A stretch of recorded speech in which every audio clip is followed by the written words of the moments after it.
Assalamualaikum warahmatullahi wabarakatuh. Balik lagi sama aku di video harian, video mingguan di channel RSP ya, karena kemarin saya sedang cuti jadi seadanya aja. Tapi hari ini aku mau ngebahas tentang, jadi suami aku kan guru BK. Terus waktu itu aku pernah dites sama beliau dan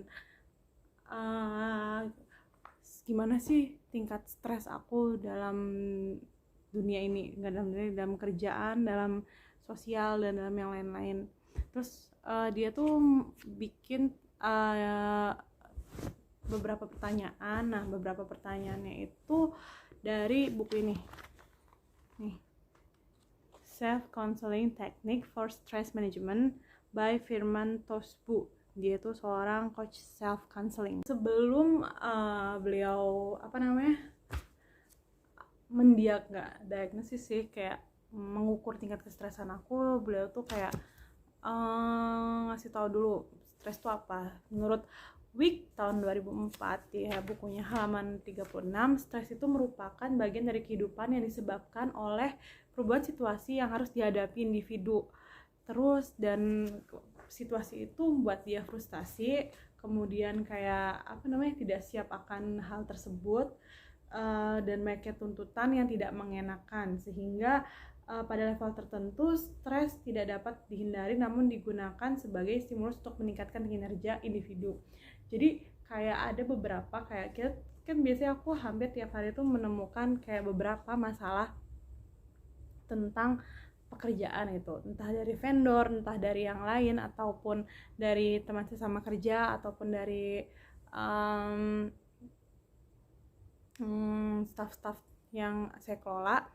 Itu ada beberapa masalah yang membuat aku tuh harus mikir jalan keluarnya. Karena stres tersebut, jadi tuh ada aja jalan keluarnya, dan memang mungkin bukan jalan keluar terbaik, tapi setidaknya untuk melegakan atau menenangkan keadaan tersebut dahulu. Di buku ini juga dikatakan stres itu didefinisikan sebagai ketidakmampuan individu mengatasi ancaman mental, fisik, emosional, dan spiritual seseorang yang suatu saat akan mempengaruhi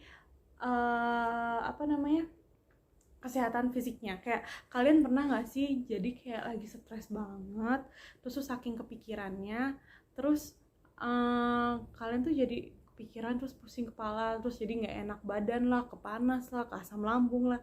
Itu emang cukup bahaya sih untuk keberlangsungan kehidupan sehari-hari kalau misalkan stres levelnya itu tinggi. Nah, menurut di tahun 2016, proses terjadi stres itu terbagi dalam dua bagian, yaitu model GAS atau General Adaptation Syndrome, dan yang kedua ada penilaian kognitif atau cognitive appraisal. Nah, dalam cognitive appraisal itu aku mau bahas yang itu ya, yang cognitive appraisal, yaitu yang kedua. Jadi tuh peristiwa stres itu dimulai itu ketika ada stimulus peristiwa. Jadi tuh kayak ada yang ke-trigger gitu, bikin kita stres. Terus nanti setelah itu abis ada yang trigger, terus kita nilai nih, ini nih sebuah ancaman atau bukan sih, hal yang datang kepada kita itu merupakan ancaman atau bukan. Dan apabila situasi dirasakan tidak merugikan, maka kita akan terbebas dari stres. Kalau cuma gini doang, ini mah aku bisa gitu, itu berarti merupakan keadaan dimana si orang tersebut itu mengalami bebas stres.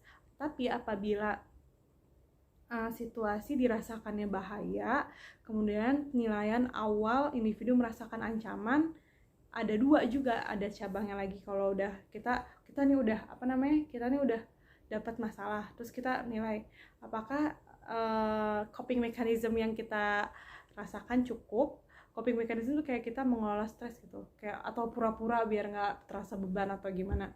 Kalau misalkan coping mechanismnya itu cukup, kita akan merasakan bebas dari stres. Tapi sedangkan apabila coping mechanism yang dirasa kurang cukup, maka itu akan menimbulkan stres. Jadi kita tuh kayak merasa terancam, merasa terbebani, dan merasa kayak aku nggak bisa nih, dan penilaian diri sendirinya itu selalu ngerasa nggak bisa nih. Tapi sebenarnya kalau misalkan kita coba untuk meluruskan hal-hal tersebut, pasti akan ada